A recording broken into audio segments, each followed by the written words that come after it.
Chicken net को हम काट देंगे। ये कोई पिताजी का भूमि है क्या? सिर्फ 20 किलोमीटर, जी हाँ, सिर्फ 20 किलोमीटर की एक पतली सी जमीन, और अगर ये रुक गई तो भारत का पूरा नॉर्थ ईस्ट देश से कट सकता है, यानी कि भारत से कट सकता है। और अब बता दें कि उसी चिकन नेक को लेकर भारत ने अब एक ऐसा नया फैसला ले लिया है जिसने पड़ोसी मुल्क बांग्लादेश से लेकर चीन तक हलचल बढ़ा दी है, बेचैनी को बढ़ा दिया है। सालों तक राजनीति में फंसा रहा ये इलाका, लेकिन सत्ता बदलते ही पश्चिम बंगाल में बीजेपी की सरकार आते ही सिलीगुड़ी कॉरिडोर के 7 बड़े नेशनल हाईवे स्ट्रेच सीधे केंद्र सरकार को सौंप दिए गए और ये ऐतिहासिक है। अब यहाँ पर बता दें कि NHAI, NHIDCL, BSF और केंद्रीय एजेंसियां सीधे काम करेंगी और ये वाकई ऐतिहासिक है। सड़कें यहाँ पर चौड़ी होंगी, बॉर्डर सिक्योरिटी मजबूत होगी और भारत उस इलाके को फोर्ट्रेस में बदलने जा रहा है जिसे दुश्मन देश अब तक भारत की सबसे कमजोर नस मानता आया था और इसको लेकर धमकियां देता था। लेकिन अब इसी बीच सवाल यह है कि आखिर चिकन नेक इतना खतरनाक और इतना जरूरी क्यों है, क्यों इसको लेकर बार बार बातें सामने आती है। शर्जील इमाम ने इसे क्यों काटने की बात कही थी, चीन और बांग्लादेश इससे क्यों जुड़े हैं और आखिरकार बीजेपी की सरकार आते ही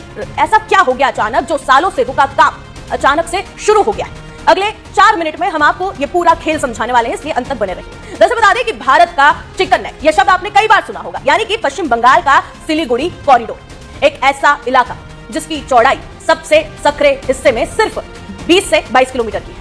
लेकिन यही छोटा सा रास्ता पूरे नॉर्थ ईस्ट भारत की लाइफलाइन है और यह भारत के लिए भी बेहद अहम है। असम, अरुणाचल, मणिपुर, मिजोरम, इसके साथ साथ नागालैंड, त्रिपुरा, मेघालय और इतना ही नहीं सिक्किम, इन सभी राज्यों को भारत के बाकी हिस्से से जोड़ने वाला यही सबसे अहम लैंड कॉरिडोर है। अब जरा इसका आप नक्शा समझ लीजिए। ऊपर नेपाल और उसके बाद भूटान और नीचे बांग्लादेश और ठीक थोड़ी ही दूरी पर चाइना, यानी चारों तरफ संवेदनशील बॉर्डर है इसके और बीच में भारत की सबसे जरूरी नस यानी कि चिकन नेक। साल 2020 में शर्जील इमाम के बयान ने देश में भूचाल ला दिया था जब उसने ये कहा था कि चिकन नेक को ब्लॉक कर दो तो नॉर्थ ईस्ट भारत से कट जाएगा। इसी बयान के बाद गृह मंत्री अमित शाह ने सिलीगुड़ी में मंच से यह ललकारते हुए कहा था कि कुछ लोगों ने यह कहा था कि चिकन नेक काट देंगे, भारत को 2 हिस्सों में बांट देंगे। कैसे काटोगे? क्या ये किसी के पिताजी की जमीन है? दिल्ली में नारे लगाए कि चिकन नेट को हम काट देंगे। क्यों भाई, कैसे काटोगे? ये कोई पिताजी का भूमि है क्या?